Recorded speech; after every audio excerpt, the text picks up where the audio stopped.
Hello guys, welcome back to another video. This time we have Joe Manchin, the moderate Democrat senator from West Virginia versus former President Donald Trump. Now this would be a very, very unlikely matchup, like probably less than 1% chance of happening, but just a what if. So what if Joe Manchin decided to square up against Donald Trump pretty much?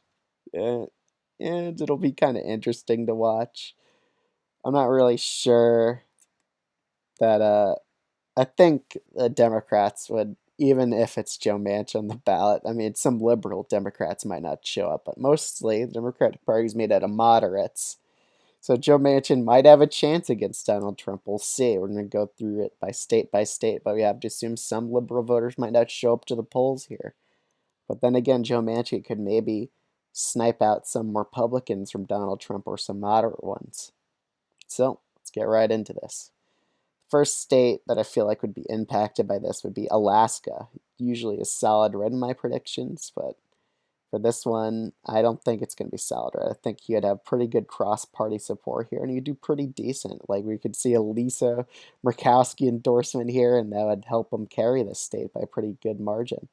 However, Texas and Florida, I still see him probably going as likely red states, even if it's Joe Manchin. I feel like Latino support would be really down for Joe Manchin. It wouldn't be as good as other ones. Other Democrats would do among Latinos, and I think that would kind of hurt him. But who knows? Maybe he gets some moderate ones, but not really sure they'd be energized in the urban areas, which would hurt him in Florida and Texas. Over North Carolina, I think we'd do decently. Probably still a 4-point win for Donald Trump here, I would say. The state of Colorado and Virginia, I still think they'll be decently Democratic strongholds. You'd do pretty decent here. It'd be like 7-point victory Virginia, 8-point victory in Colorado, I expect. New Mexico, probably 6-point victory. He may not do the best for Latinos, but he'll win by enough to carry the state.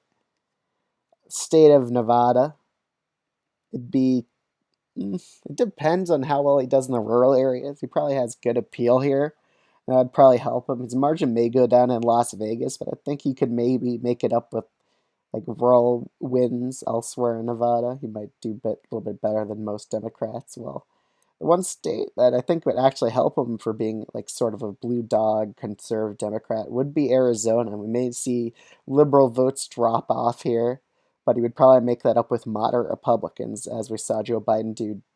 Like, he got 10% or around 8% of Republican votes in the state of Arizona. We may see Joe Manchin do even better than that because he usually is closely aligned with Kirsten Sinema, who honestly at this point probably has more Republicans supporting her than Democrats, which is kind of funny, but it's the truth. All right, let's go to Iowa. I still think it would probably be a lean red state with Joe Manchin there, just because I think some liberal Democrats and progressives just won't even turn out. However, Nebraska's second. I still think he would probably carry it. Well, he would probably carry Minnesota by a likely margin, and in Michigan, probably still carry it by a lean margin.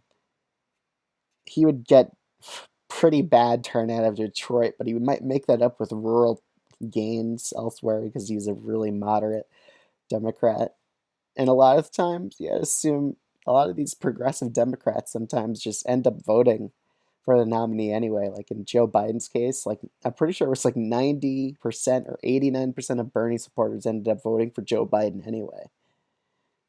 I'm not saying we'll see like 90% of a vote for Joe Manchin. I'm just saying it'll probably be 70 to 80% for Manchin, possibly, maybe 60, which is pretty bad. But he would make up those gains with moderate Republicans and other moderate voters. A lot of people are middle of the road in America. So he'd do decent among them. His home state of West Virginia, probably be about a likely margin. I just don't see him getting it to lean or even flipping the state. I mean, home state advantage is a decent advantage, but West Virginia is a plus 40 Republican state. It would have to be like monumental shift. Like Donald Trump was super unpopular for him to have a chance at winning it, which I just don't see happening on a national basis. On a state by state basis, sure, Joe Manchin could win, but not on a national election. That's not possible to win West Virginia anymore for any Democrat. State of New Hampshire and Maine. I still think they'll probably be around likely margins. Maine, honestly, could go to solid with Susan Collins maybe endorsing Joe Manchin, as Joe Manchin endorsed her in 2020, so we could see that occur. But I still think it'd be a likely margin because of progressive dropout from even voting in the election. Be pretty sizable. Maine second, honestly, you'd do pretty well in. He's similar to Jared Golden. He's a bit more conservative than him even, and that would work with voters in Maine second who likes a moderate candidate, which they love. So he'd do pretty well among them. The state of Ohio, still going to be lean red just because I think Joe Manchin will not get the support he needs in the urban areas, and that would really hurt him while he'd do much better in the rural areas. But that would definitely hurt him in the state of Ohio. And Georgia, too, just black turnout probably won't be enough for him to win that state, and that's what would be tilt red for Donald Trump here. State of Pennsylvania be narrowly in favor of Joe Manchin, and this means he just wins the election. He'd probably win Wisconsin as well, narrowly. And yeah, I would say that's probably my election prediction. It was Joe Manchin versus Donald Trump. Let me know what you think of it in the comment section below. Like, comment, and subscribe. I'll see you guys in the next video.